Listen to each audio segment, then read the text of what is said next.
Hello दोस्तों, आपका new study zone में स्वागत है। मैं निहारिका कश्यप। पेडालॉजी की क्लास हम कर रहे हैं। इसमें हम DSSB CTET KVS के लिए इंपॉर्टेंट क्वेश्चंस कर रहे हैं। आई होप आप सभी को ये वीडियो पसंद आए। वीडियो अच्छी लग रही है तो सभी लाइक कर दे, शेयर कर दे। चैनल पे नए हैं तो सब्सक्राइब ज़रूर करें। बेल आइकन को प्रेस कर दीजिए ताकि आपको हमारी आने वाली वीडियो का नोटिफिकेशन मिलता रहे। तो हमने चैप्टर नंबर 16 में टोटल 20 क्वेश्चन कर लिए थे, ठीक है। हमें स्टार्ट करना है 21 नंबर क्वेश्चन से। 21 नंबर क्वेश्चन है, पाठ की योजना बनाते समय शिक्षक को निम्नलिखित में से किस बिंदु पर सख्ती से ध्यान देना चाहिए। पहला है कथन, सीखने के उद्देश्य को तैयार करना, शिक्षण का चयन करना, रणनीति सीखना, शिक्षण गतिविधियों का चयन करना और अनुभवों को सीखना। तो क्या रहा है, सख्ती से ध्यान देना चाहिए। जब जो है आप पाठ योजना बनाते हैं तो पाठ योजना बनाते समय हमें ये भी देखना होता है कि उसका जिस लिए पाठ योजना बनाई गई है उसका उद्देश्य पूरा हो रहा है या नहीं, और अच्छी शिक्षण का चयन करना, किस तरीके से बच्चों को पढ़ाएं कि ताकि बच्चों को समझ में आए, ठीक है।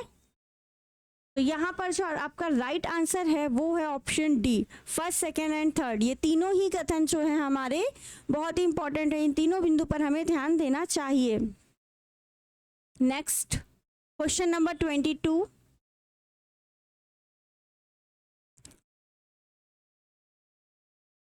शिक्षण सीखने की प्रक्रिया में इकाई योजना के बारे में निम्नलिखित में से कौन सा कथन सही है। इकाई योजना है मतलब यूनिट प्लान। यह सब यूनिट्स के निर्धारण के बाद कार्यवाही के कार्यक्रम की रूपरेखा है। बिल्कुल सही है। सब यूनिट्स जो होते हैं यूनिट वाइज एक पूरा क्या होता है, आपका एक सिलेबस होता है, उसमें unit wise unit first, unit second, unit third ऐसे दिया होता है, वही है, ठीक है। तो सब यूनिट्स के निर्धारण के बाद कार्यवाही के कार्यक्रम की रूपरेखा है। यह एक विस्तृत योजना है जिसमें सीखने के परिणाम, शिक्षण सीखने की रणनीतियों और गतिविधियों और सीखने के परिणामों के मूल्यांकन उपकरण शामिल होते हैं। बिल्कुल सही है, इसलिए यहाँ पर आपका ये दोनों ही कथन सही है, इसलिए ऑप्शन आपका सी राइट है। यहाँ पर इकाई के उद्देश्य स्पष्ट और सुपरिभाषित होने चाहिए। प्रत्येक इकाई को अपने सामान्य और विशिष्ट उद्देश्यों को इंगित करना चाहिए। इकाई योजना के संदर्भ में प्रश्नगत दोनों कथन जो है आपके सही हैं। जो यूनिट बनती है ना उसमें देखो एक यूनिट में एक जैसे ही एक दूसरे से रिलेट करके चैप्टर होते हैं। जैसे लाइट की यूनिट हुई तो लाइट की यूनिट से 3-4 चैप्टर है तो वो लाइट से ही रिलेट है, ठीक है। फिर मैग्नेटिक का है तो मैग्नेट ही चैप्टर का सारा रिलेट है, ठीक है। समझ में आई बात, ये एक चीज कह रहा है सेकेंड आपका कथन। तो आपका राइट ऑप्शन सी है।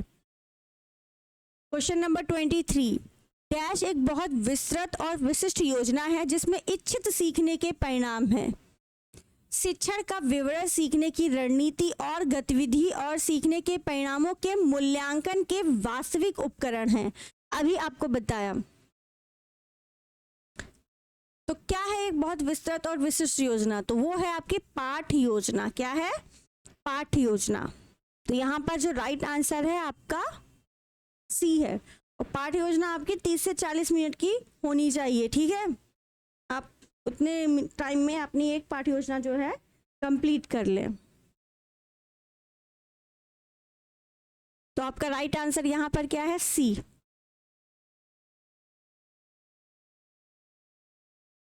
क्वेश्चन नंबर 24,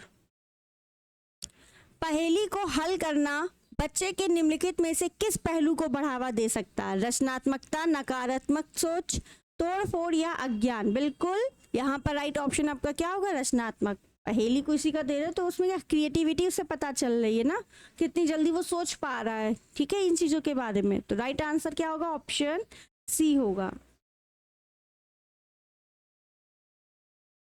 क्वेश्चन नंबर 25, शिक्षा शास्त्र हमें सिखाने के लिए डैश बता सकता है। क्या, कब, कैसे, तरह।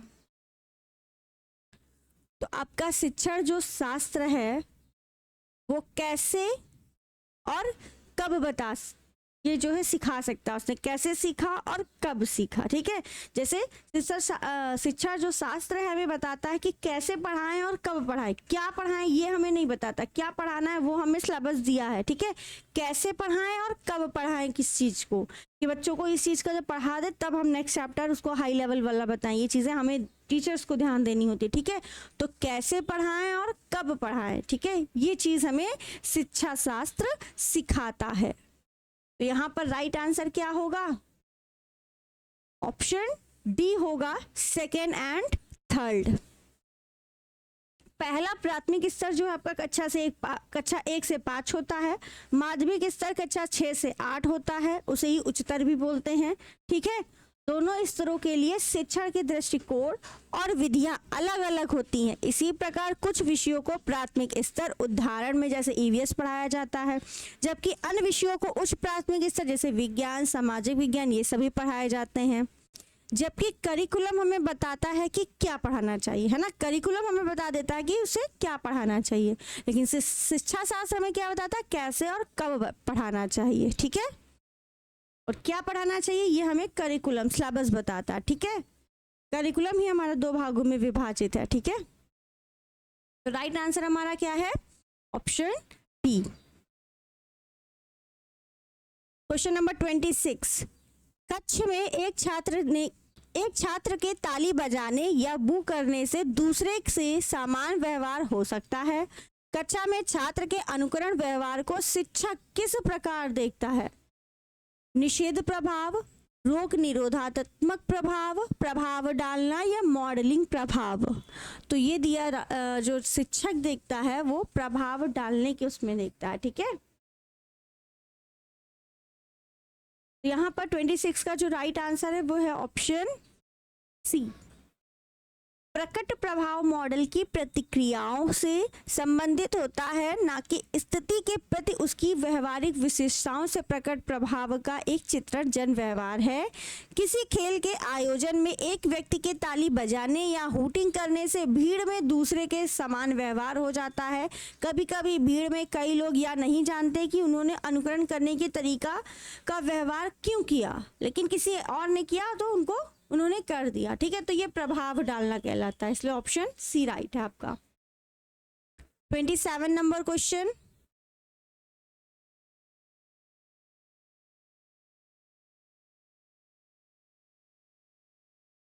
जस्ट वेट,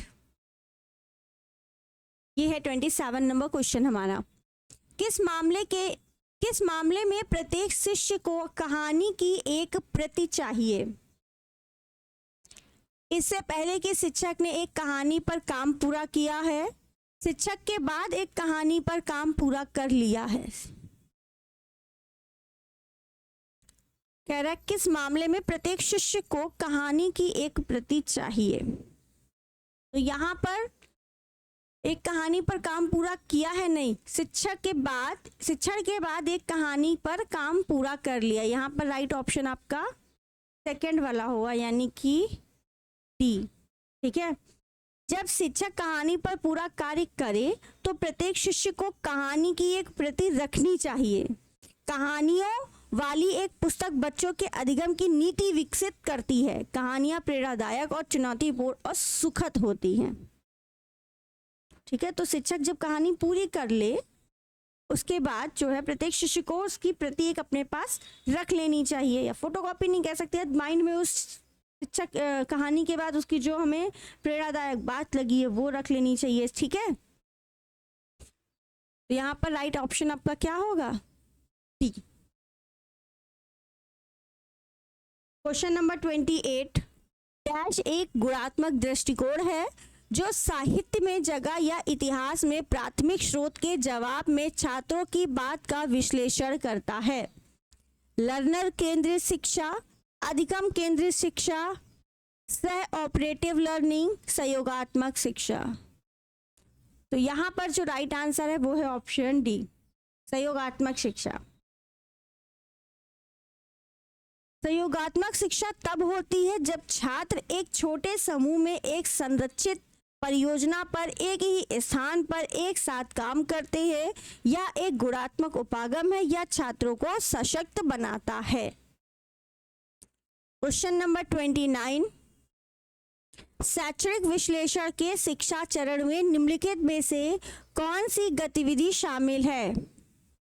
प्रतिक्रिया देना, इच्छित सीखने के परिणामों की उपलब्धि के लिए जांच करने के लिए उपकरणों का निर्धारण करना, सीखने के परिणाम बताते हुए सीखने के प्रकारों की पहचान करना। तो यहाँ पर राइट ऑप्शन आपका क्या होगा? बी। इससे इच्छित सीखने के परिणामों की उपलब्धि के लिए जांच करने के लिए उपकरणों का निर्धारण करना। Option B is right. जो शैक्षणिक विश्लेषण है, इसकी जो प्रक्रिया है वो 3 चरणों में पूरी होती है। पूर्व सक्रिय चरण होता है, दूसरा सहभागी चरण होता है और तीसरा मूल्यांकन चरण होता है। ये 3 चरण होते हैं शैक्षणिक विश्लेषण के, और सब में अलग अलग प्रकार की गतिविधियां होती हैं। नेक्स्ट क्वेश्चन, क्वेश्चन नंबर 30,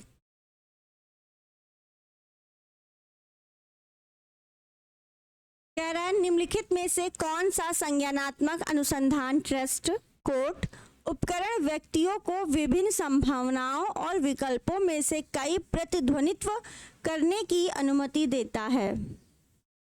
तो वो पहली महत्वपूर्ण प्राथमिकता यानी FIP। ऑप्शन आपका क्या है? डी राइट है।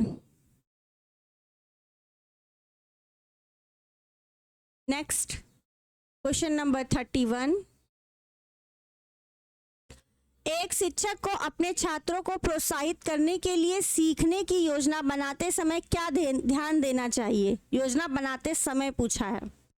पाठ योजना की सामग्री पर छात्रों की प्रतिक्रियाएं होनी चाहिए।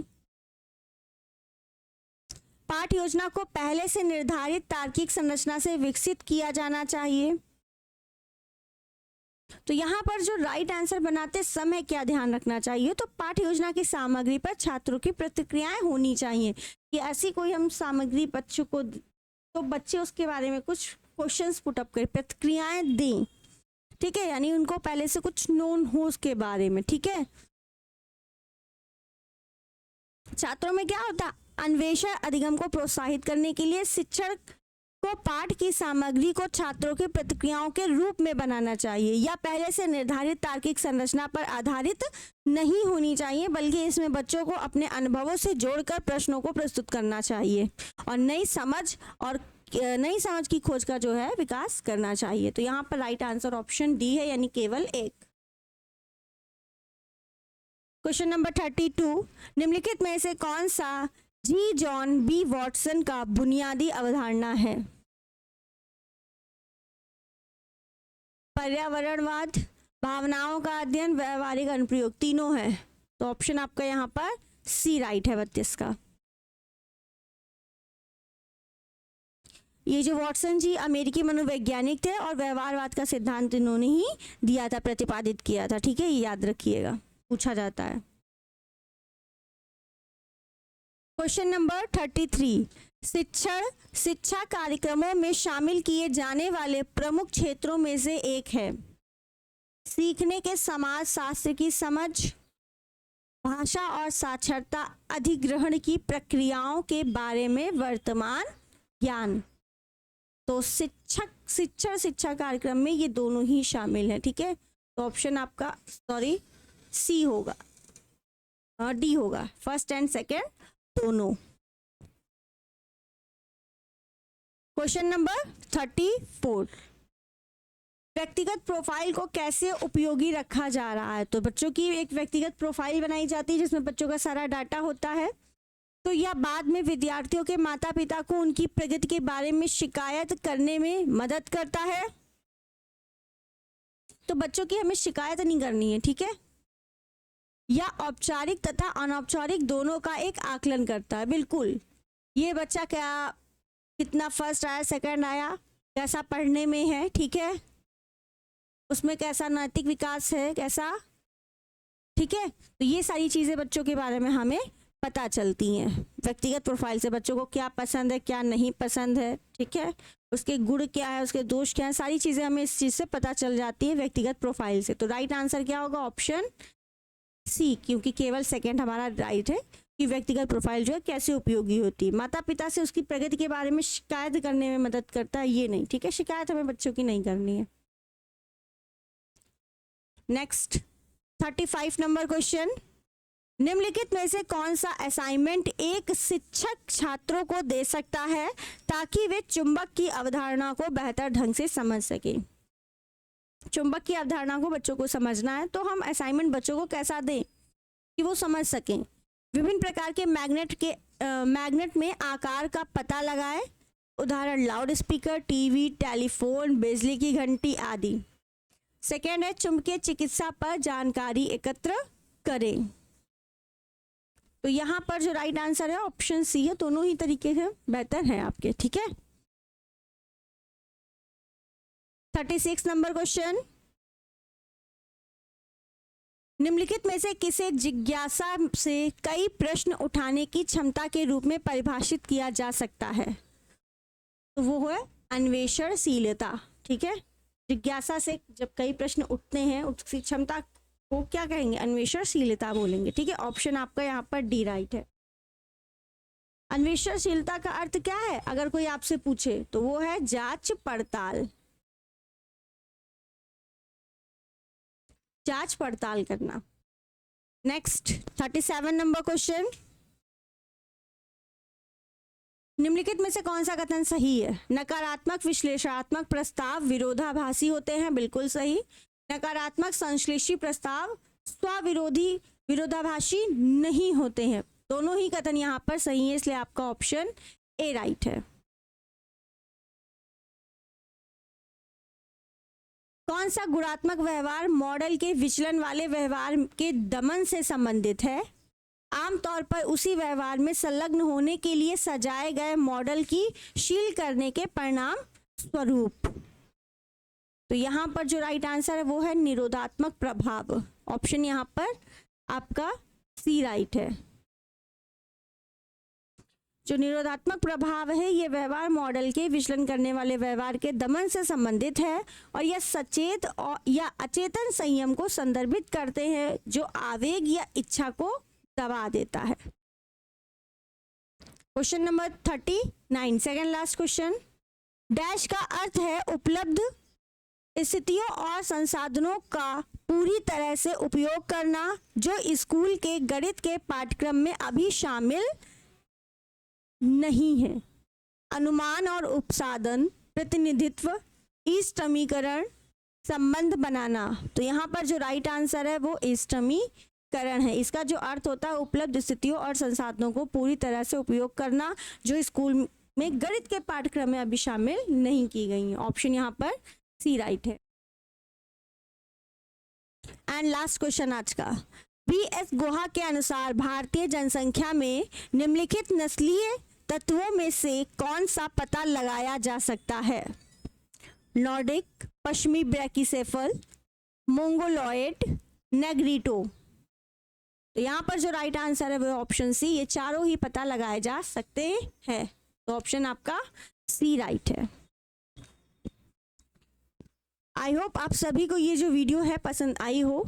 वीडियो अच्छी लगी है तो सभी लाइक कर दें, अपने दोस्तों को शेयर कर दें और चैनल पे नए हैं तो सब्सक्राइब ज़रूर कर दें चैनल को। रेड कलर का बेल आइकन, आप सब्सक्राइब वाला बटन दिख रहा होगा ना, तो उसको आप प्रेस ज़रूर कर दीजिएगा ताकि आपको हमारी आने वाली वीडियो का नोटिफिकेशन मिलता रहे। सॉरी।